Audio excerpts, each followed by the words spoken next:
Alright, so this last video is how to finish assembling your model. You should have your stem and roots attached. I'm just going to trim off the top of these xylem and phloem. I'm going to attach my flower to the top. You can use tape, but you have to use a, be creative about how you use your tape. I'm going to take the butt of my flower and just kind of stick it on there and stick it down in there as best as I can. You have to hold it for a little bit. So I'm going to hold it and then I'm going to come back when it's done. Okay, I'm going to come right out and say that I lied, and that tape is actually easier. So you can see I taped mine on top of the hot glue. So mine's extra secure, it won't come off. There is the top of my reproductive system with my flower vagina and my flower penises. The last part, well actually the second to last part you need to add, if you have not already, are your pollinators.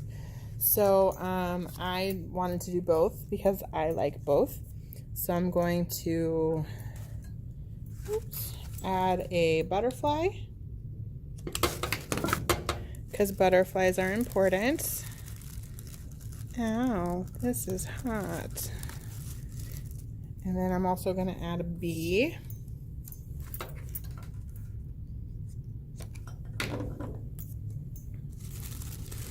Here's my little bee over here.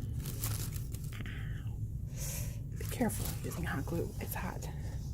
Hence the name. Okay, so now I have my pollinators, which are on my penises, because that's their first stop before they go over and brush over onto your sticky stigma. Okay, and then the very last thing you're going to do is take your dirt, your soil, you're going to place it around the bottom like this. And now you have a flower with your pollinators. You have a stem with leaves and your xylem and phloem and your inside and your outside skin. You have the dirt that the plant is planted in, and then inside the dirt, you lift this up, you have the root system, which includes xylem and phloem inside the roots to get the water and deliver sugar. So this should be your model at the end. Congratulations! You did it!